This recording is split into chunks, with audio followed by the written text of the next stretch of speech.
Okay, and welcome back. This is part 4 of Chapter 1 lecture videos. And what we're going to do now is we've learned the concepts that make up the accounting equation and the principles that guide our decision making behind it. Now we're going to go ahead and apply it to one big example, and this will help a lot because it parallels your first homework assignment. Remember, the accounting equation must always stay even. Assets is going to be equal to liabilities plus everything that makes up equity in that box right in front of us there. Owner investment increases equity, owner withdrawals reduces equity, revenues increase equity, and expenses reduce equity. Double entry accounting, which is everything we're going to be working on, requires at least 2 entries to keep this equation in balance. And all we're going to do is use positives and negatives for all of this. So what we're going to do is create ourselves yet a new company. Call this one Conqueror Inc. and it's a service company, all right? What this company does is, of course, we're going to start with an investment by the owner. And his name is Senor King. It's January 1. The year is 1400. This company that he's creating is going to explore and conquer new lands for hire. Anyone who pays us, of course, we will go conquer new lands for them. So it is a service we are providing. Mr. King, the owner, is going to personally invest $30,000 of his own hard-earned money into Conqueror Incorporated. So, how would that affect our accounting equation? That's what I want you to think about every time we see a business transaction like this. Well, real easy, right? First part is the company going to get an asset? And the answer is, of course, yes. They're going to be getting cash in the form of $30,000 cash. So assets are going to increase by $30,000. And so that's the left side of the equation. How will it be balanced? Well, of course, the company's equity is also increasing by $30,000. In other words, it now owes its owner $30,000 because he has invested his own capital funds into the company. And we would create a small account called Mr. King's capital account. That is his investment account, anything he invests. And of course, it represents what the company owes to him. So we now have an account called cash, that's an asset account, and we have a capital account for King. And of course, our equation is in balance, right? 30,000 equals 30,000. Excellent. So that's transaction number 1, an example of an investment by the owner. Let's take a look at the next one for us. And our next transaction is going to be a purchase of equipment with cash. So Conqueror Inc., the company, buys a catapult, some battle axes, and some archery bows for $26,000. Cash, real important. So what accounts would be affected here? Remember, this is what we had after the last transaction, right? And what you see there on the left-hand side is I just added B balance, just shorthand for beginning balances of these accounts. And I've added some smaller accounts. You'll notice that I've now got 3 different asset accounts: cash, equipment, and supplies. I've also added a specific liability account called accounts payable. And under the equity heading, we've got owner capital. Again, that's investment by the owner. We've also added revenues and expenses. Now, not all of these are going to be used in this example, but they're going to be used in some of the coming examples. So, what's happened here? Has the company's cash gone up or down? Yes, of course, the company has spent $26,000 cash. And again, some alarm bells should be going off right now. You should be asking yourself, did they have an expense of $26,000? And remember, the way we know is, did they use up the value or did they get some other asset instead of cash? And of course, it's the latter in this example. They're giving up $26,000 cash, but they're getting some equipment, right? These catapult, battle axes, and archery bows are tools of the trade, things we're going to need in our business, things that we now own, and of course that will provide our company with a benefit. We will be able to conquer new lands, maim, and do all sorts of awful things, which is what our business does. So what's happened here is we've just changed the nature of assets, right? One asset, cash, has gone down by $26,000, and equipment has gone up by $26,000. Still, the net amount on both sides is $30,000. We have assets totaling $30,000, and we still owe our owner $30,000. We've just changed what those assets are. Make sense? Good. All right, so our next transaction is we're going to go and purchase some supplies with cash. So again, we're buying some minor things now, small supplies, fishing hooks, some bait, and other supplies to keep our crew going while we're out on the high seas looking for new lands. And we're going to buy it for $3,000 cash. So again, what we want to do is first of all, just think about what's being affected here. And I like to start with the simple one. Is cash being affected? And how is the cash being affected? Is the company's cash increasing or decreasing? Usually the easiest way to think about it, and then figure out what else is being done. And here, of course, the cash is decreasing by $3,000. We had $4,000, it's decreasing by $3,000, which is going to leave us, of course, with $1,000. And what are we getting in exchange for it? Is it an expense? Have we used up the $3,000 completely? Or did we get some other form of asset in exchange?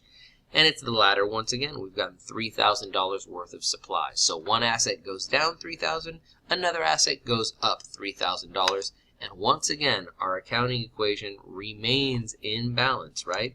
$30,000 on each side of the equation. And you'll see that in our totals here.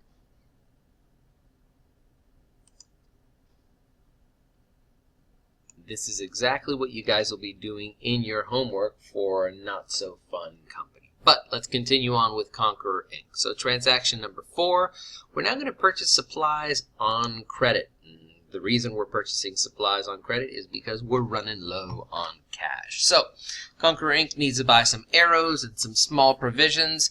$10,000 worth, but of course we're out of cash, so the company's going to have to borrow on credit or go to a company that sells arrows and other small provisions for war and bloodthirsty companies like ourselves.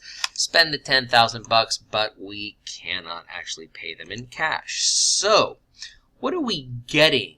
First of all, of course, that's supplies. So our assets are increasing by $10,000, and what are we giving in exchange? Well, we're giving a promise to pay. And that, of course, when we have a promise to pay or we owe someone who's not an owner, that is, of course, a liability or an account payable.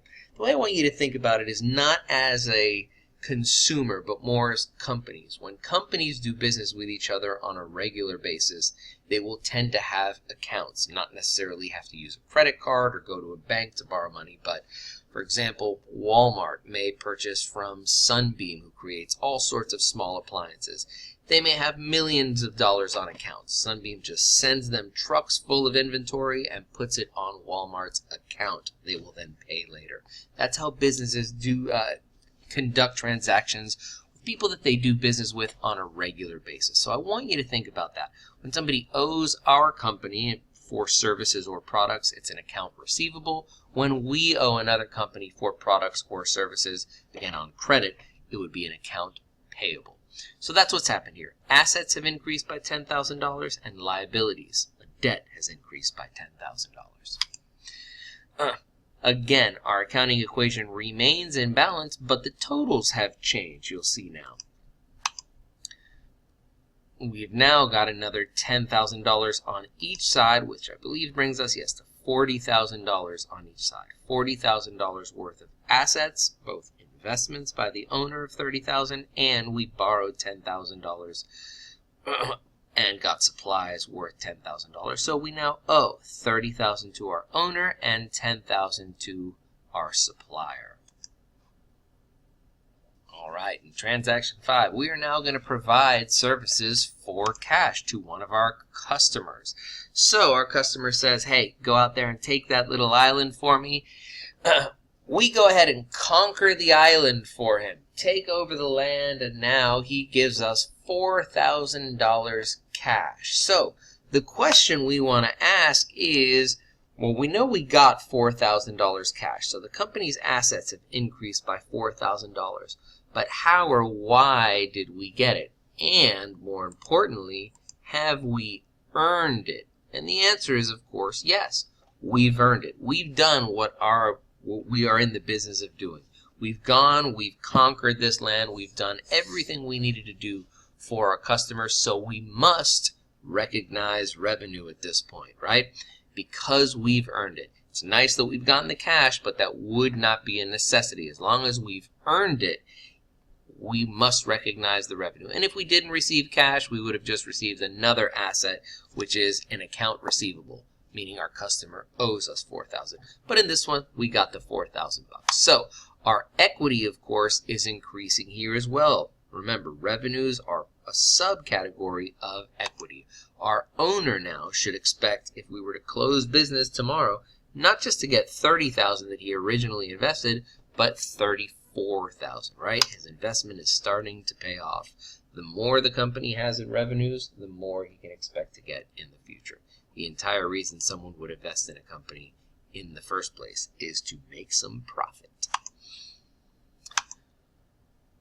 All right, and now we're going to pay some expenses in cash. An example here of one of those transactions. So, Conqueror Inc. pays rent for the ship that we have in cash for $1,000, and we used up $1,000 worth of arrows when we were conquering that island, right? So, real important, we didn't spend cash for those arrows, but we used up an expense. And again, I want you to think about that. When we're using up some sort of an asset, that is an expense that we need to record. And here we paid rent for the ship. Of course, we just rented it, and I want you to assume that's for the prior period. When we pay rent, do we now own something that will give us a benefit in the future?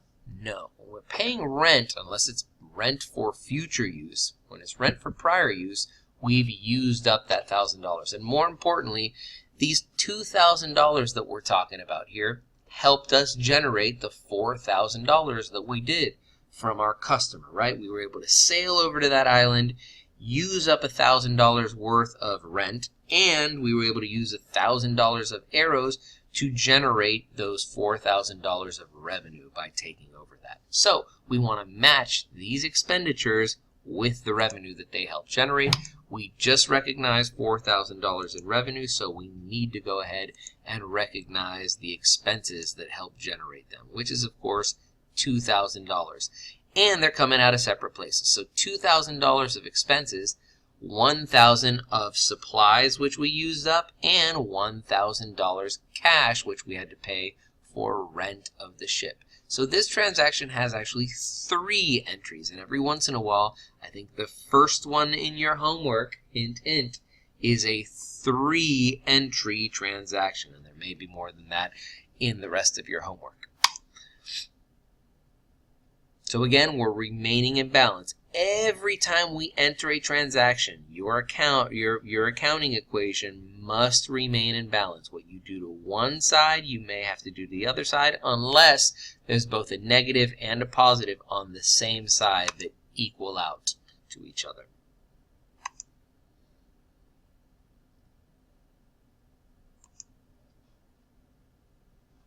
And so our accounting equation remains in balance here, 42,000 on each side. All right, and then this is just a summary. This is the most basic example I could give you of what financial statements are, what we are going to learn in this class. A balance sheet is really just the ending balance of every account that we went through there. How much cash is left, how much equipment is left, how much supplies are left at the end of the period, the end of the year, in the year 1400 for our company. Total assets would be 42,000. Everything is shown in thousands as I've listed here. Total assets of 42,000, and liabilities, of course.